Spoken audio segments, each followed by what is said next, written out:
গেল কয়েকদিন ধরেই কিন্তু উজানের পাহাড়ি ঢলে এই বন্যা পরিস্থিতি সৃষ্টি হয়েছে এবং এতে সিলেট যে অন্তত 10 লক্ষ মানুষ এখন পর্যন্ত আমরা খবর পেয়েছি যে বন্যায় আক্রান্ত হয়েছেন সবকিছু মিলিয়ে। তো এছাড়া চলাকালীন এবং এর পরবর্তীতে কি করণীয় সেই বিষয়গুলো নিয়ে আলোচনা করছেন এখানে কিন্তু মন্ত্রীর কথোপকথন। আমাদের মতো দেশে ছোট্ট একটা দেশ, এত বিশাল জনশক্তি নিয়ে আমরা কাজ করতেছি, তারপর কিন্তু আমি আসছি, বুঝতে পারছেন? এগুলো আমরা দেখে যাই, এগুলো আমরা ব্যবস্থা গ্রহণ করতেছি, এগুলো প্রক্রিয়াধীন আছে।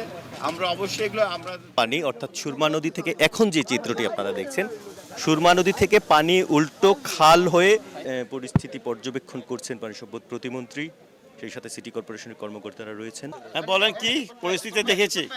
আচ্ছা, আপনাকে অনেক ধন্যবাদ। আমি আমার বক্তব্যে প্রাণ ভাই, আমি শ্রদ্ধা জানাই জাতির পিতা বঙ্গবন্ধু শেখ মুজিবুর রহমানের প্রতি, তার পরিবারবর্গের প্রতি, যারা 1975 সালে 15 আগস্টে শাহাদাত বরণ করেছেন। আপনারা জানেন যে গত 15 তারিখ থেকে আমাদের উজানে, আমাদের ভারতে যে উজানে, এখানে বৃষ্টিপাত, প্রচুর বৃষ্টিপাত হচ্ছে এবং আমরা ভাটির দেশ হিসাবে উজানে যত বৃষ্টিপাত হয় সব পানি আমাদের ভাটির দেশের ভিতর থেকে বঙ্গোপসাগরে যে পানি পড়ে।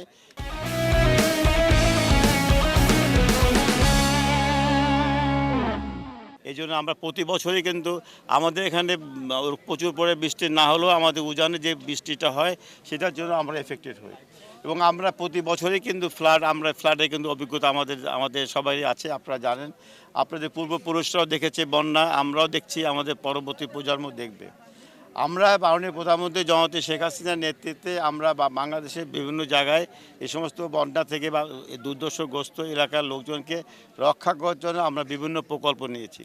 আপনারা জানেন যে প্রতি বছরই আগাম বন্যার কারণে কিন্তু অনেক সময় সুনামগঞ্জে যে হাওর এলাকাতে যে ধান ফসল উৎপাদন হয় সেটা কিন্তু অনেক সময় আমরা প্লাবিত হয়, কিন্তু আপনারা বিগত 5 বছরে আমি মন্ত্রী হওয়ার পরে কোনোবারই কিন্তু আমরা এই প্লাবন থেকে আমরা রক্ষা করতে পেরেছি এবং প্রতি বছরই কিন্তু আমরা আগাম ফসল যেটা আসে সেই ফসলটা আমরা কিন্তু ঘরে আনতে সক্ষম হয়েছি, এবারও আমরা এনেছি।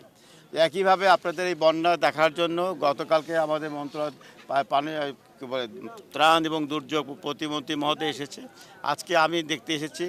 আমাদের আশাটা হলো আমার মাননীয় প্রধানমন্ত্রী জননেত্রী শেখ হাসিনার নির্দেশনার মোতাবেকই আমরা আসছি আপনাদের দুর্গত স্থানীয় লোকজনকে কীভাবে আছে দেখার জন্য এবং কোথায় কোথায় ফ্লাডের হচ্ছে এগুলো আমরা দেখছি এবং এখানে চিফ ইঞ্জিনিয়ার যারা আছে, তত্ত্বাবধায়ক প্রকৌশলী যারা আছে, নির্বাহী প্রকৌশলী আছে, তারা সর্বক্ষণিক মাঠে আছে, দেখতেছে এবং আমরা এই এলাকার নদী ফ্লাড না হওয়ার জন্য আমরা প্রকল্প আমাদের নেওয়া আছে, প্রকল্প প্রক্রিয়াধীন আছে, এটা পরিকল্পনা মন্ত্রণালয়ে আমরা পাঠিয়েছি।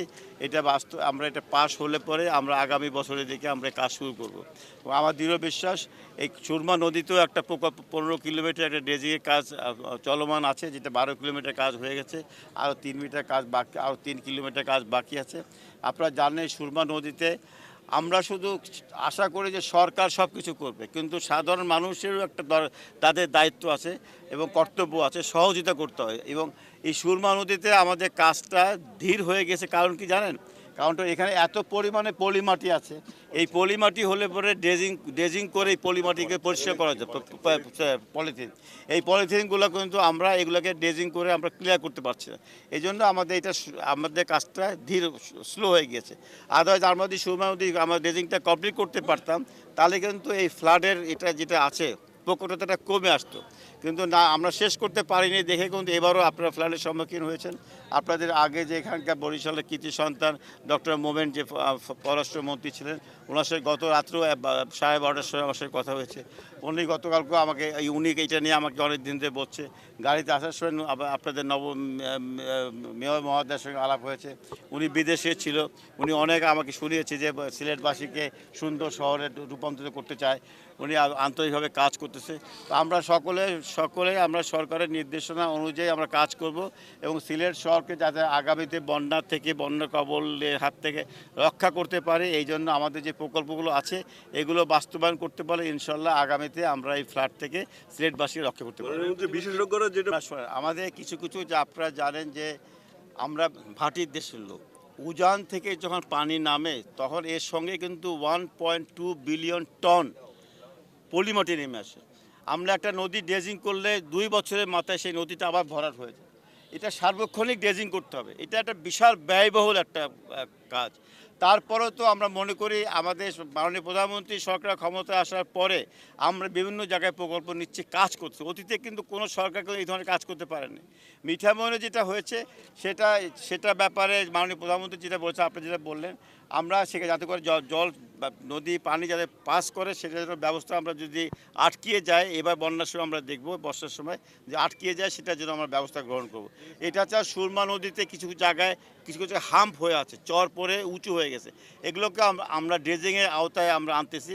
এই ড্রেজিং করে যদি আমরা পুরোটা দিয়ে ড্রেজিং করে যদি আমরা এটাকে ড্রেজিং করতে পারি, তাহলে আমরা মনে করি যে পানি যেটা উজান থেকে যে পানিগুলো নামবে, এই পানিটা আমরা বঙ্গোপসাগর পর্যন্ত নিতে আমাদের কষ্ট হবে না। আমাদের ড্রেজিংটাকে চালু রাখতে হবে। এবং আপনারা জেনে খুশি হবেন, অতীতে আমাদের যে ড্রেজিংয়ের সক্ষমতা ছিল, এই সক্ষমতা বৃদ্ধি করার জন্য আমরা বাংলাদেশের 9টি স্থানে আমরা ড্রেজিং স্টেশন করতেছি। এর মানে হলো প্রতিটা জায়গাতে আমাদের ড্রেজার থাকবে এবং ছোটোখাটো যখনই চর সৃষ্টি হবে, তাৎক্ষণিকভাবে যাতে করে আমাদের পানি উন্নয়ন বোর্ডরা, যাতে ইঞ্জিনিয়াররা ওটা ড্রেজিং করে ক্লিয়ার করতে পারে, তাহলে হবে কি চরটা পড়তে পারবে না, নদী ভাঙনটা কমে যাবে এবং নদী প্লাবিত হবে না। তো আমরা চেষ্টা চালিয়ে যাচ্ছি, কিন্তু আপনাকে বুঝতে হবে আমরা বদ্বীপ এলাকার লোক, নদীমাতৃক দেশ, তারপরে ভাটির দেশ, উজান থেকে অনেক পলিমাটি আসে, এগুলো সব কিছু নিয়েই কিন্তু আমাদেরকে বসবাস করতে হবে। আমাদের পূর্বপুরুষরা বসবাস করেছে, আমরাও বসবাস করতেছি, আমাদের নূতন প্রজন্মও বসবাস করতে হবে। কিন্তু সকলে মিলে আমরা কাজ করতে পারলে আমরা সমৃদ্ধশালী স্মার্ট দেশের যে লক্ষ্য বস্তু মাননীয় প্রধানমন্ত্রী স্থির করেছে, সেই লক্ষ্যে আমরা পৌঁছাতে পারবো, এই দৃঢ় বিশ্বাস আছে। এই জন্য আপনাদের সকলের সহযোগিতা আমার দরকার।